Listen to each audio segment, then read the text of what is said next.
Okay, we're going to go ahead and get started. I believe if you click on the active speaker video and click on the right one, you should be able to see all three of us from the panelists.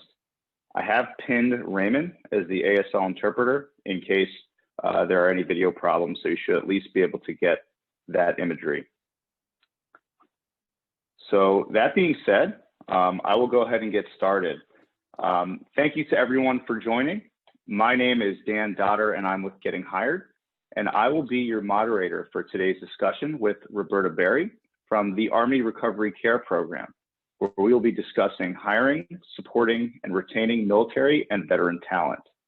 A few reminders before we get started. Today's session is scheduled for 1 hour from 2 to 3 p.m. Eastern Standard Time.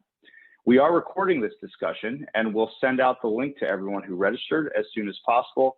I'd expect that either later today or tomorrow. Please feel free to ask questions or provide comments at any point in the chat box. ASL interpretation and live captioning are being provided. The link to access captioning will be sent through the chat box, so you should receive that momentarily if not already. Roberta, thanks for joining us at this time. I'll go ahead and turn it over to you. Thank you, Dan, and good afternoon, everyone. As Dan said, my name is Roberta Berry, and I am an action officer for the Army Recovery Care Program. I am a career and education readiness in the Career and Education Readiness Division.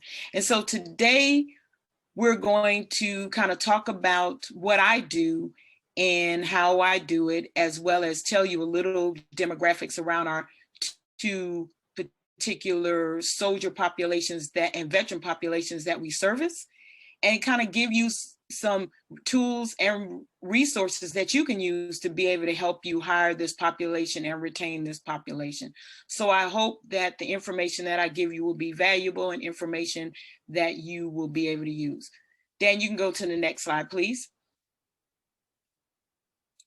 Just to tell you a little bit about myself, I am a daughter of a father who was in the Army for 20 years and a husband who was in the Navy for 20 years. So I've lived the military all my life. I am from South Carolina. I have a bachelor's degree in criminal justice and a master's degree in social work. And so I have been with the program since 2005. So obviously I have a love for making sure that our soldiers as well as our veterans are taken care of. So with that being said, here is the agenda for today. I'm going to move through it pretty quickly, but I am going to take you to points that are going to be important information for you to be able to know and to hopefully answer some of the questions that were pre-sent to me earlier, as well as answer questions once we get done with the presentation. Next slide, please. So our mission is to, in terms of headquarters, is to provide warrior care and transition and oversight guidance, as well as advocacy to make sure that we are empowering our wounded warriors and soldiers, as well as veterans and their families through the process. And the process is considered to be a comprehensive recovery care plan. And that plan has 6 domains. And these 6 domains are the domains that we use to be able to help our soldiers through to make sure that they either decide that they want to stay on the force or that they want to transition back home. And so what those 6 transition means is that we're looking at their spirituality, we're looking at their careers, we're looking at their physical, we're looking at their mental, we're looking at their health, we're looking at all of these things. Because for me as a social worker by trade, a holistic approach is what we look at when we're working with this population. Next slide.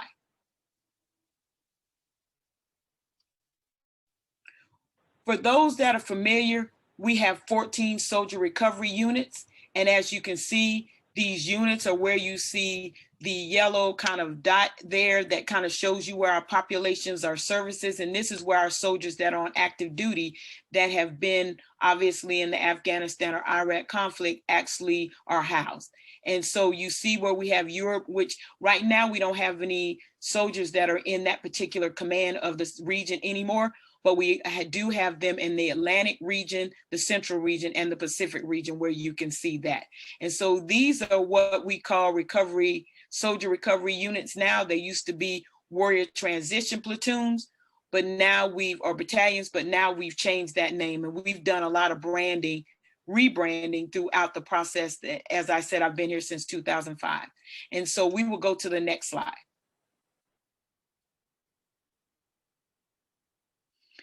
So the particular soldiers that I'm speaking about that are in the units that you just saw, we have changed our criteria in terms of how we look at them, in terms of who is in the program: active duty, our reserve, as well as our National Guard soldiers. We are looking at soldiers that obviously have a profile of more than 6 months of duration in terms of the time that they're going to be there. And what we're hoping to do is to make sure that we're looking at their complex issues in terms of their conditions around clinical case management, as well as their psychological conditions. And so we run the normal gamut of all of the different medical conditions that they would fall into, whether it's clinical or whether it's physical. And so we have trained primary doctors, we have behavioral health providers, we have social workers, we have platoon leaders, we have transition coordinators, who is who I mostly work with, that are actually all of the ones that we use the holistic approach to make sure that we're making sure that these soldiers can transition, whether they want to stay on the force or whether they want to, again, as I said, continue on to transition back to their home. And so one of the things I also have to tell you is that we have another program, which is called the Army Recovery Care Coordination Directorate, formerly known Army Wounded Warrior Program, which actually works with another group of our soldiers, which are also the most wounded, injured, and ill, and most severely ill, injured soldiers from the Afghanistan and Iraq war as well. Next slide, please. So when we talk about our recovery care coordinators, as well as our transition coordinators are in the units, and they work with our soldiers in terms of career and education. They're helping them with VR&E. They're helping them prepare for employment, as well as resume preparation. And we also have a program called Career Skills Program, which I'll talk about slightly a little bit at the end. But this is a program that you all as employers can take a part of as well, which is considered to be kind of an on-the-job training. So you actually would bring a soldier in, they would work with your program, they would still be on active duty, getting paid by the military, but they would be doing an internship or an apprenticeship within your particular program. And also these programs can be linked to their hometown as well, hoping that they can transition back to a job once they've done this career skills program. Next slide, please.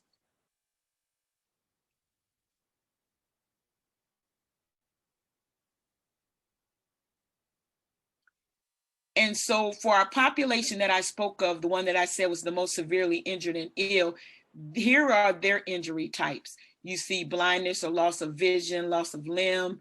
These are mostly the most severely, and they're considered to be the AW2 Wounded Warrior Legacy, which used to be the program name. As I said, we've done a lot of rebranding, and these soldiers were deemed the most severely injured based on the initial conflict, which was the Afghanistan and Iraq war, which we know started back in September of 2001. And so these are all of the different criteria in order to be in that particular program. And again, as I said, these same soldiers are actually in the unit, the Soldier Recovery Care units, and they're also in the Complex Care unit, as well as the Veterans Track unit. And they're also considered to be temporarily on the disabled retirement list, which is a list that they go on for 5 years. And then after 5 years, they are reevaluated, and then they're considered to be permanently retired from the military. Next slide, please.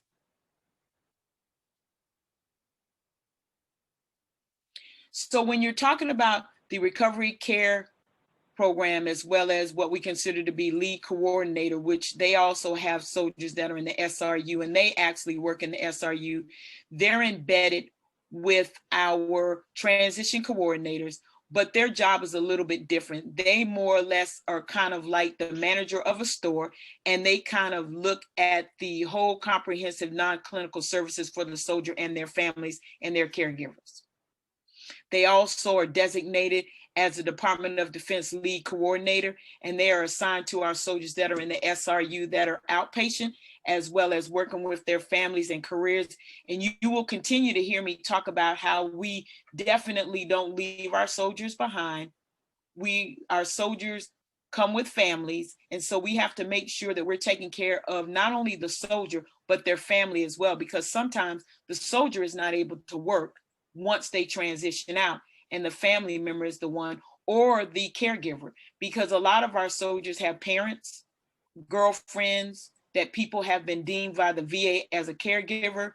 And so these same people are the ones that may be working, have that job to be able to support that family and support that soldier that may not be able to work. And then we also have our soldiers that are inpatient, in which the lead person that takes care of them is the nurse case manager at that particular medical treatment facility. And again, as I said, once our soldiers transition out, they are given to a non-clinical transition lead coordinator at the VA, and also they end up having a recovery care coordinator, or RCC, that is out in the field, meaning the field when I talk about the United States as a whole, where they actually work with them daily. Next slide, please. So this particular slide kind of speaks to you about what a recovery care services are given to our veteran. And so again, as I said, they mostly work with our soldiers that are considered to be on the temporarily disability reenlistment list, which meaning that they're transitioned to a coordinator, a RCC. They manage them. And when I mean manage them, they manage to make sure that they're managing them in terms of their 30, 90, 180 days. And that means that they're working with them as they're transitioning out, and continue to work with them ongoing to make sure that their needs are being met once they've transitioned out of the military. And then again, once they've done well enough, it normally takes 5 years, but within 18 months, they normally are reevaluated, and sometimes they end up going to the permanent disability list a little bit early. And then that's where we consider them to be fully transitioned and meeting the criteria of what we call a AW2 alumni. The veteran is always linked with federal, state, as well as local support agencies. And our idea is to make sure that our soldiers will become self-sufficient and make sure that we're meeting their needs if they need to come back into our program. But our idea is for them to become self-sufficient so that they no longer need our help. But they also can, again, as I said, they have that reach back capabilities so that if they need us, we're here to help them as well as their families. Next slide, please.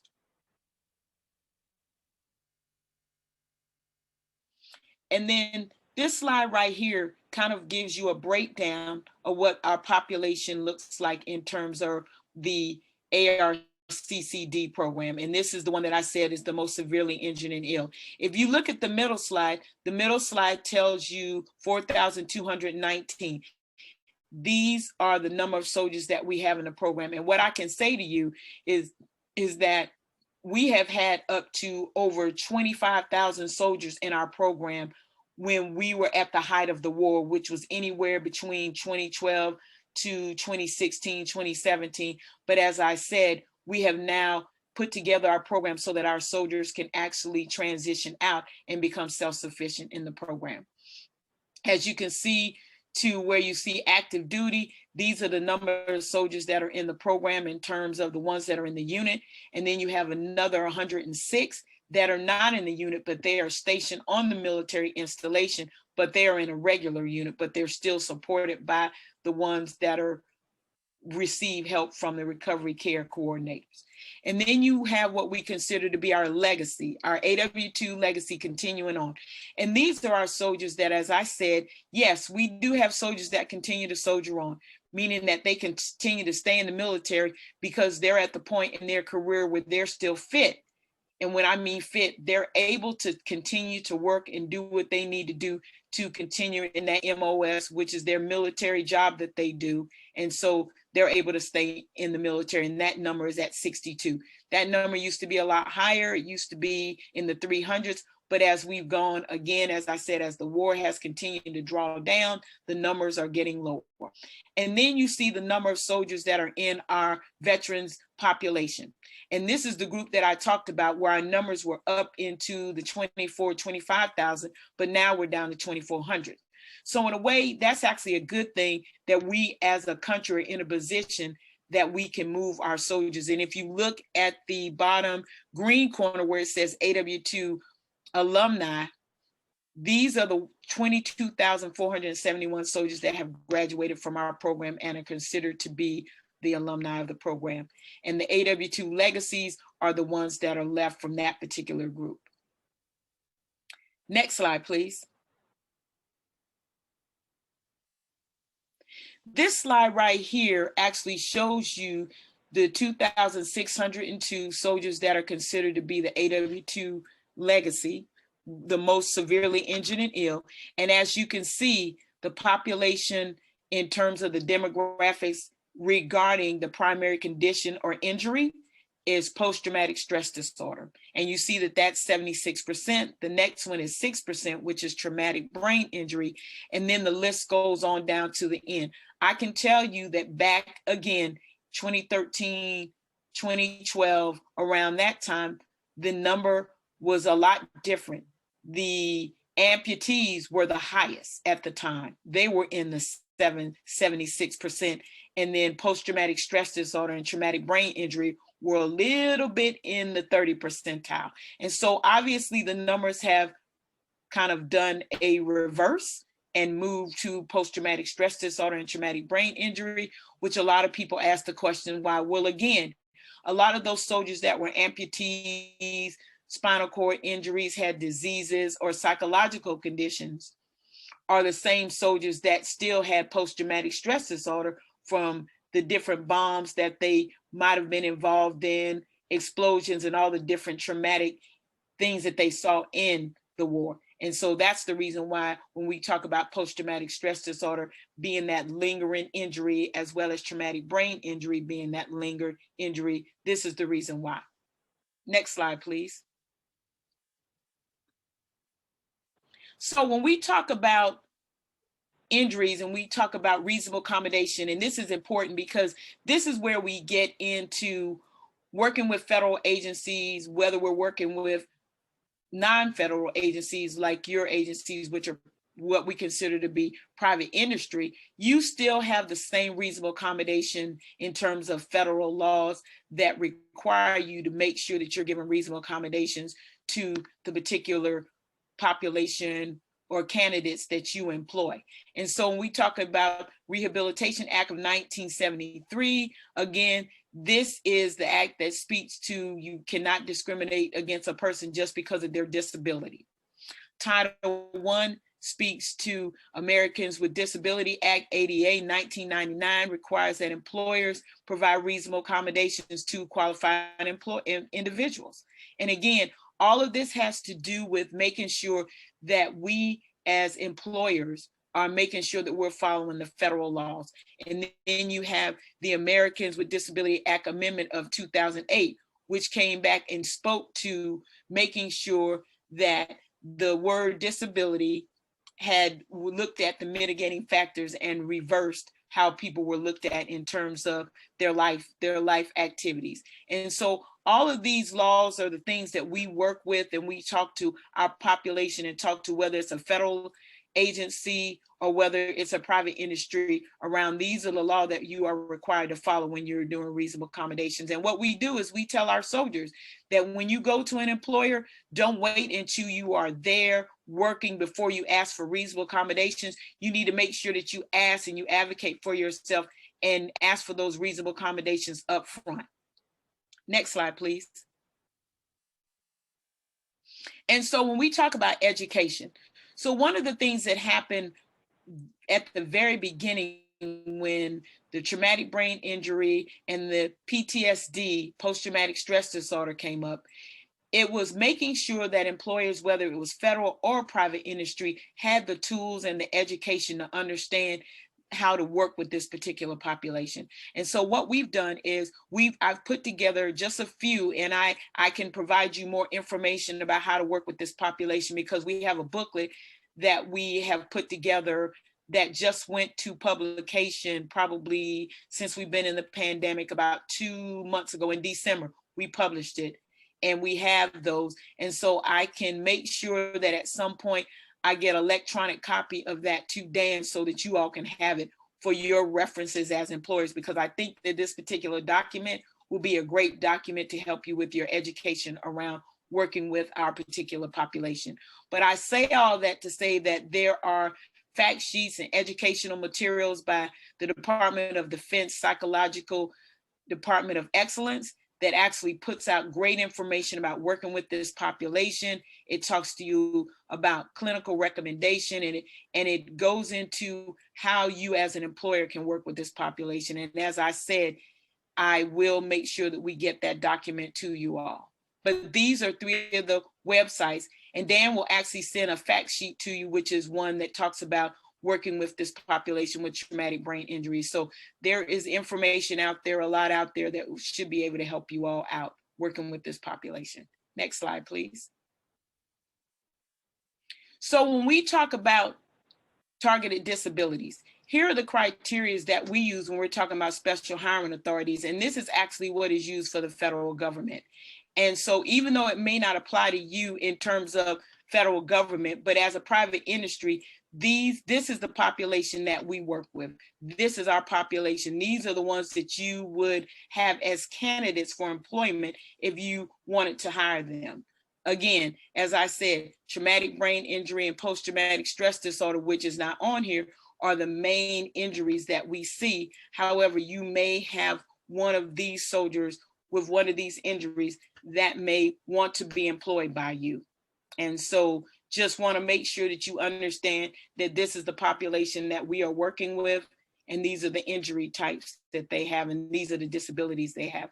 And what I will say to you is one of the things that we teach our soldiers and we educate our soldiers and our veterans is that we're not going to allow employers to concentrate on your disability, but we're going to ask them to look at your disability, because you have so many abilities in terms of your work ethic, your code, your honor, your integrity, all of these different things. And these are things that we tell our soldiers. And that is why I always say to them, before you get started in your job, make sure that you are asking for your reasonable accommodation so that you can be successful, the job can be successful, and you can be retained as an employer. As an employee, excuse me. Next slide, please. And so when we're working and talking about hiring a veteran, one of the campaigns that we did was we collaborated with SHRM, which is the Society for Human Resources Management, on making sure that we were debunking the myths about hiring our population. And as you see, here are 3 points in terms of the challenges that employers have as to the reason why they don't want to hire our population. Of course, post-traumatic stress disorder and traumatic brain injuries are kind of the big one. And I'm not sure the reason why, because again, one of the things I often tell a lot of employers, and then they kind of have to think about it. I say, just think about somebody who's in a car accident, or think about somebody who may have been beat up or injured in some type of conflict. It's the same type of post-traumatic stress disorder. They may have post-traumatic stress disorder, and people are always thinking about soldiers having it.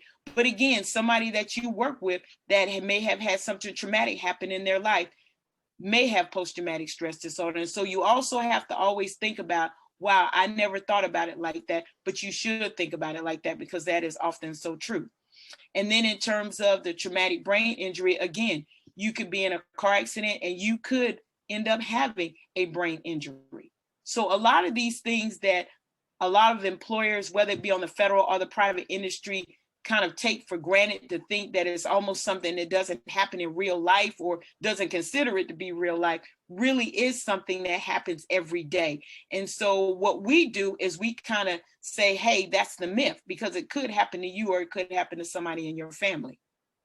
And then we talk about the cost of reasonable accommodations for a disability. Of course, you as an employer would probably be the one that would have to make sure that you provide your soldier veteran with, as an employee, with those reasonable accommodation. Because again, what I will tell you is that if you give them the required necessary accommodations that they need up front, I guarantee you they will be a successful worker for you, and they will do their best, and you will be able to retain them because again, they will love their job and love working for you as a company. And a lot of times we often talk about the lack of understanding that people that are civilians have about the non-military job translation. And so what we do is we work with employers to make sure that we give our soldiers the tools to be able to translate their MOS into civilian, non-civilian, into civilian technique words, so that they will be able to tell you what they can and cannot do. So we have a lot of the different tools that we work with where we have their resumes. And when they are within the unit, we have subject matter experts within the units that work with them, employers. We transition program, and they're actually the ones that help them work on making sure that their MOSs will translate on their resume to be able to show their skills and their knowledge of the job that they have applied for within your particular agency or your company. Next slide. And so when we talk about red tape, and so one of the things that my hope is that how you can help up in terms of working with our population is that we can kind of cut through what we consider as the red tape. And by that, I mean that if I send out information about your particular companies, which I've already done to our recovery care coordinators as well as our transition coordinators, and I say to them, hey, these companies are some really, really great companies, which I've already seen them, and you all have some really, really great companies. We want our population to be able to go browse through your jobs, apply for them, and then at the same time, be able to give that information to me so that I can pass that information on to Dan, so that our particular population will have the ability to be seen in terms of looking for employment, because we have our soldiers that are looking for employment. And I can tell you that they're looking for employment all across the United States and where we have them located at, which we have soldiers that are located in Hawaii, as well as Germany, as well as throughout the 50 states. So there's plenty of work to go around, as well as their family members. And I spoke earlier about the whole thing behind that family member or that caregiver being the breadwinner of that family because the soldier cannot work. But again, one of the other things that we try to do too is to educate employers about recruiting and how you go about retaining this particular group of people, whether they have physical or non-physical injuries that you can see, or visible injuries that you can see. Because I know that we have had employers in the past that have said to us that I don't want an employee that has burns. I want somebody that has non-visible injuries so that I don't have to see that. Which again, when I hear an employer tell me that, then that's one that I don't necessarily want to work with anymore. And I'm just going to be upfront and honest about that, because we want to work with people who want to employ our population. Because again, as I said earlier, they are honest, they have integrity, they're hard workers, and they're going to do a great job for you as well. In terms of, again, making sure that we resolve workplace accommodation issues, because again, sometimes that comes up. And so sometimes we're lucky enough and able to be able to work through those issues to make sure that our soldier can be retained in his job. But again, that's why I educate our population to make sure that they tell what type of accommodations they need up at the front, so that it doesn't become a problem a month or a year down the line.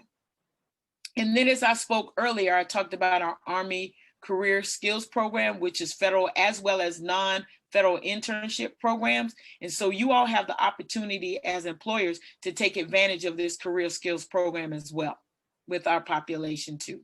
Next slide, please.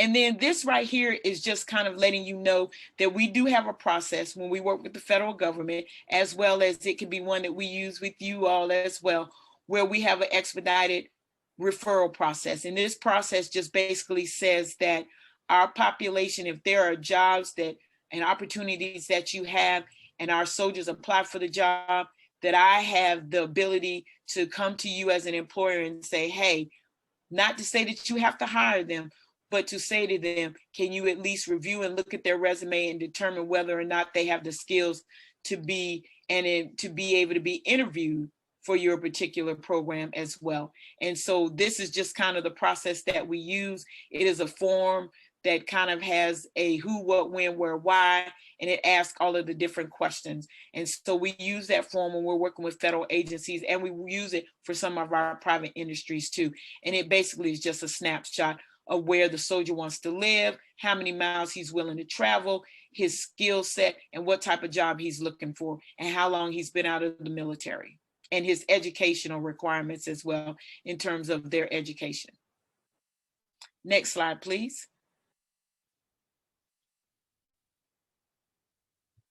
So how can we work together? And so here are kind of some tips and some best practices that kind of speak to you as an employer and how you can go about hiring as well as retaining our population. One of the things that is important, and this is one of the things that happened early on in our particular program, is that we had some of our soldiers that got hired on at like companies like Raytheon or Northrop Grumman that actually were a part of a committee that worked with our soldiers that were brought into their company, veterans that were brought in. And they had people from different divisions that would come together and have a committee that would speak to issues that were surrounding the veteran being within that particular population, and making sure that they were able to help them be comfortable enough to be able to work, and making sure that they advocated for them and make sure that their needs were met.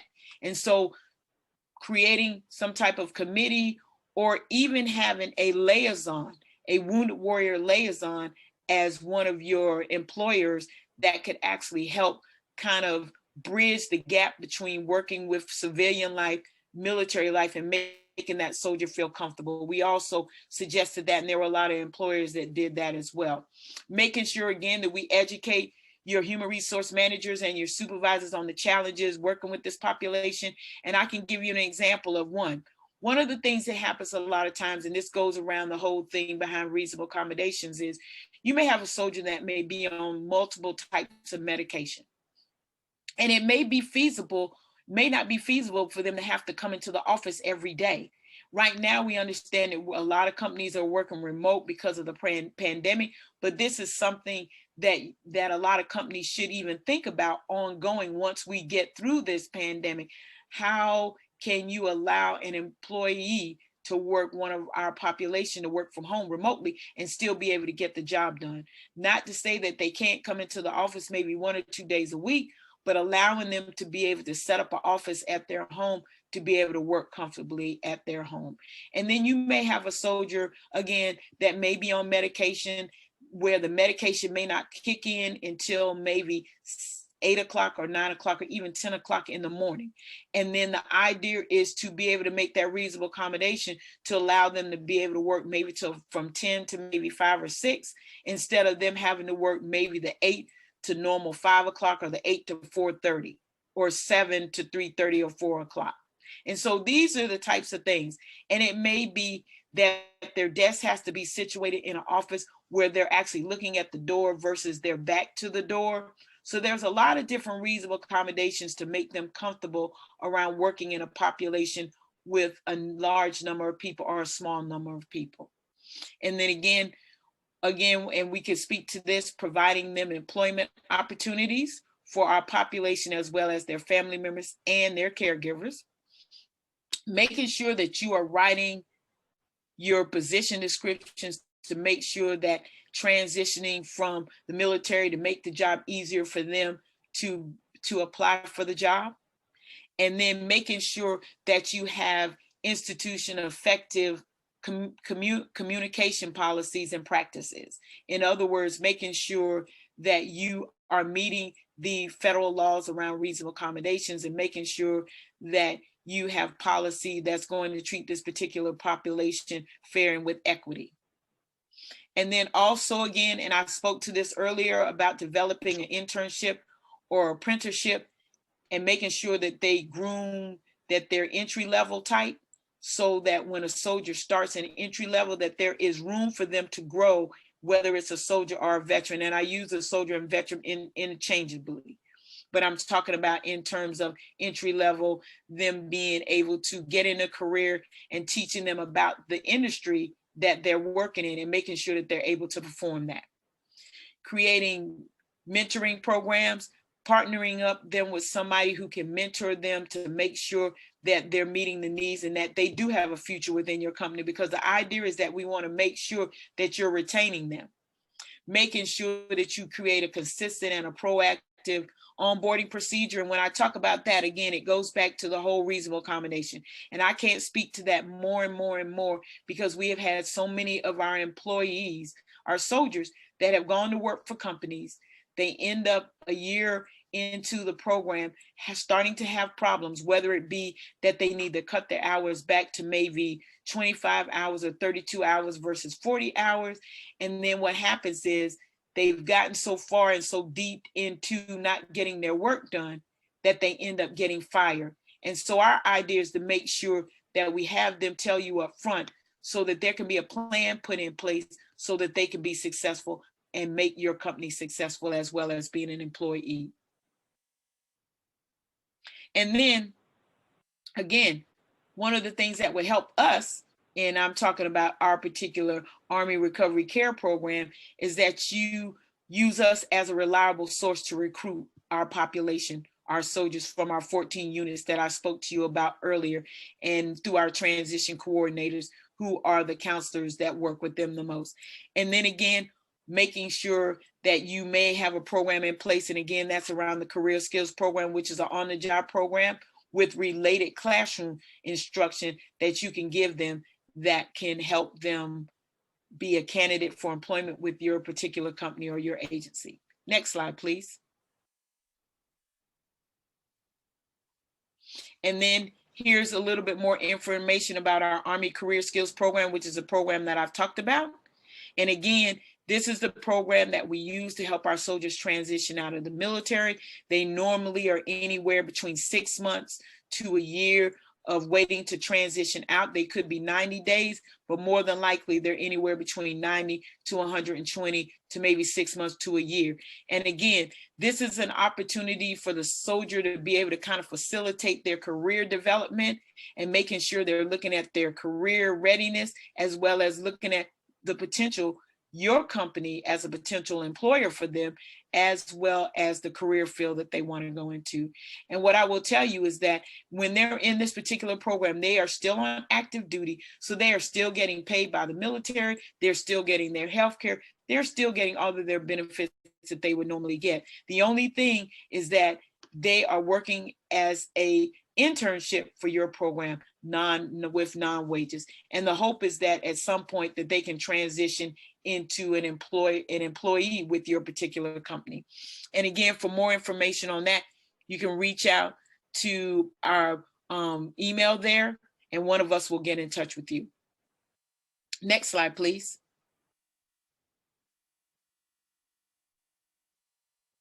And then here's my contact information. And as I told Dan, you all as employers are welcome to contact me individually if you have any questions. The best way to get me is through an email. I answer my emails. I do answer the phone.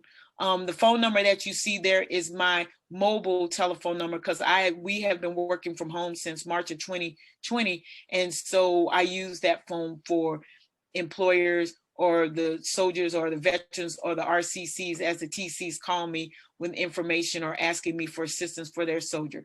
And as you can see, all of these things that you see here listed are all of the different and some of the jobs that I actually do. I have a lot more that I do, but these are just some of them. And I see people are probably looking like, boy, that's a lot. But I love my job. I love what I do. And so you are welcome to use that phone number. You are welcome to use that email. After we get done with this workshop, if you still have questions and still want to talk to me or talk to me more about our population and maybe hire some of them or at least look at their resumes, that would be great. So don't worry, I am that point of contact for you if you want any more information about our program and want to get in contact with me, because my idea is to be able to build a relationship with you to be able to make sure that our population has the opportunity to be hired by your particular agencies. Next slide. And I think with that being said, the next slide just kind of tells you, and I hope that you will go to our website, go to our Facebook page, of course, Twitter, Flickr, YouTube, Instagram. We have all of them, all of the social media sites. So I hope that you all will follow us to find out more about what we do in the Army Recovery Care Program. And with that being said, I think the next slide is questions. And so again, I thank you all for taking the time to listen to my presentation, my brief, and I hope that we can work together. And with that being said, I will now turn it back over to Dan for questions. Thank you. Thanks, Roberta. That was hugely valuable. Really appreciate you being so generous with your time. I have no doubt our employers and other attendees on this webinar will be reaching out to you. So hopefully not too overwhelming. But Roberta, you've been great to work with. She and I have spoken about collaborating again and consistently in the future to really make sure that our employer partners can really be successful with a military and veteran hiring strategy. Super targeted stuff here. So let me hold on. The chat is blowing up. So let me see what's on here. I can see it. Okay. A little bit. Okay, great. So we have a question from here. How many soldiers do you generally have in position for placement? And then second, do all of the service branches do something similar? Roberta? So thank you for that question. So it's kind of, now that the war has drawn down, obviously the numbers have gotten lower. However, in a given month, I could have about, give or take 40 or 50 soldiers that may be looking for some type of employment. So it kind of varies. It kind of goes back and forth. And what's really interesting is that at one point, the numbers were getting lower in terms of our soldiers looking for employment. And some of it has to do with, they just get discouraged because they're not getting any traction. Nobody's looking at them. Some of their resumes are impeccable. For some of our soldiers, part of the issue is they may not be willing to relocate. And so that is a challenge and an obstacle for us to try and find employment that is close to home or where hometown is, because some of them don't want to move for whatever reason. It could be they have a family and they're secure. They may have a support system that is very strong and they don't want to leave. But what I can tell you is that as we've gotten into this pandemic, obviously a lot of them have lost their jobs for whatever reason. And so now they're back looking for jobs. And so the numbers have started to kind of creep up. And that's why I said that this is actually probably a good time for this particular briefing, because I can't promise you that I'm going to truckload you with 40 or 50 resumes, but I may have at least 4 or 5 or that are particularly interested in your particular company or so that is kind of where we are. And in terms of, and I couldn't remember what the second part, the services. Yes, each one of our services actually has a program like our program. Obviously, the Army's is the biggest, but the Marine Corps has the Wounded Warrior Regiment. The Air Force has the Air Force Wounded Warrior Program, and the Navy has the Navy Safe Harbor Program. So yes, all of the branches of the service have this particular program. Excuse me. And so I can actually, Dan, I can pass that information on to you as well. Great. Mm-hmm. Looks like we have another question while we have a few more minutes. Okay. I'll go ahead and ask it. Have you gotten any feedback or comments from veterans about what their experience has been when applying to roles that may require a skills assessment or specific technical proficiency? So normally, and it goes back to kind of the entry-level developmental type job. And so what we normally try to do is 2 things. One, that's why we do the career skills program, is to kind of see if that can be kind of a bridge to help them maybe move into that job. And that's why a lot of times we ask employers if it's anywhere possible that you can maybe gear a job towards an entry-level job so that they can get the skill set. And then a lot of times we work with VR&E to actually where they go back to school and end up getting that skill set for that particular job they want. Like for instance, we may have a soldier that wants to be an engineer. And so I had a soldier that went back to school because he wanted to be an engineer. He ended up working as a engineer technician while he was in school. And then once he graduated, he got a 4-year degree, and then he went on to a master's degree with engineering. And so sometimes it requires that they have to go back to school. And so that's why we have them all work with VR&E counselors before they leave the unit, because that counselor can help them get into school. And I can tell you that a lot of our soldiers have decided to go back to school because, of course, for some of them, they can't do what they did while they were in the military. And for others, they just don't want to do what they did when they were in the military. And so with that being said, they end up going back to school. Like you may have somebody who worked in a building inside at a desk all day long. And then what happens is we have soldiers that decide that they want to be a farmer, or they want to work outdoors. They want to work at a park. They want to do something outdoors. And so it runs the gamut. And so what we encourage them to do is to work in the career skills program if they can, as well as working with VR&E and going back to school to get a different career field and skills. Great. And one question came through just came through the question box. How can we best share our positions or open positions with you? Oh, well, you have my email address. You can send them to me. And then what I do is I send them out to our transition coordinators, which are the ones that are in those 14 units that I spoke about, and then as well as our career coordinators too. And then what I may be able to do is I may be able to send you our transition coordinators' email addresses so that you can reach out to them with maybe job descriptions you have. Great. And Roberta, we also talked about job seekers on your side, right. Utilizing Getting Hired as a resource, and hopefully them providing feedback so that we can provide that information to the account manager and a direct line to the employer. So want to create that connection there as well. Absolutely. Okay, great. So we've got another question here, and if you don't mind, Roberta, since we have a few minutes still, go ahead. What are some ways employers can work to retain military and veteran talent?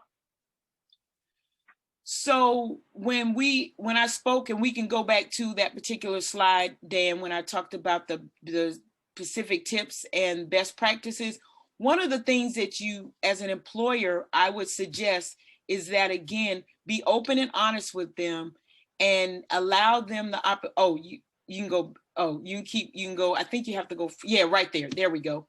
So again, a lot of it has to do with how you approach them. If you want to hire them again, and it's around their challenges and obstacles, for our population, the only thing they want to do is they want to be able to work. And part of that is allowing them to be able to do a job, but with accommodations that they may need to be successful.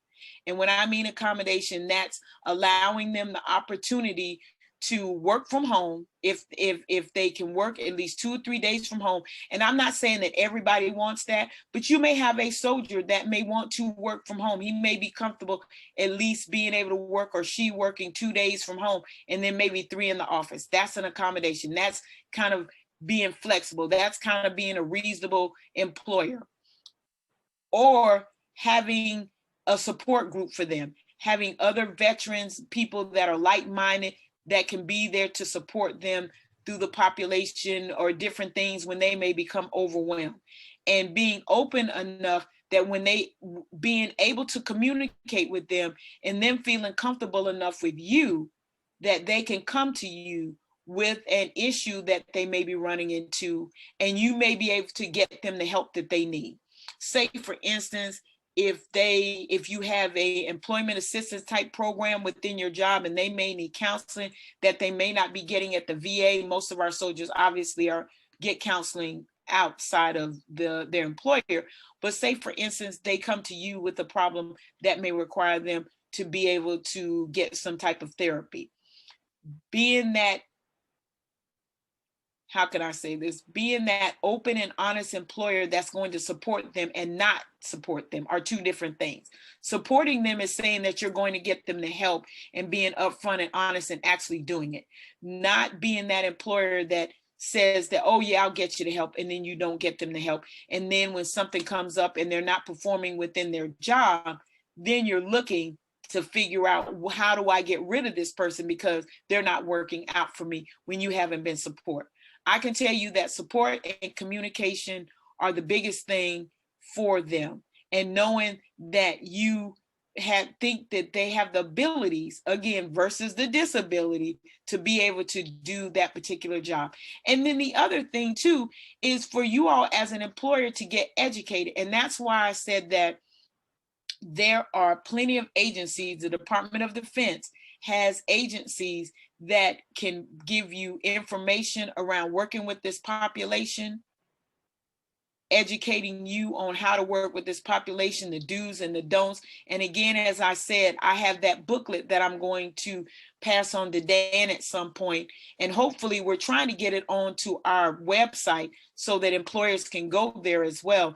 And so I'm hoping to get that for you all, because that resource is a real good resource around the different resources that we have about the do's and the don'ts of working with this particular population. Great. All right. Well, I think that about concludes today's webinar. Thank you again, Roberta. This has been great. What I will do as a follow-up, all registrants will receive a recording link to this webinar. So you should have all this great content, including the slides in the webinar that we all spoke about. I will also share the fact sheet that Roberta has shared with me. So there will be some other items in that email as well. And also, as Roberta mentioned, she's very willing to speak with you all and connect separately to discuss your veteran hiring strategy. I think this is an excellent resource for you all. And Roberta, I look forward to speaking with you again in the near future. Thank you. And thank you all so much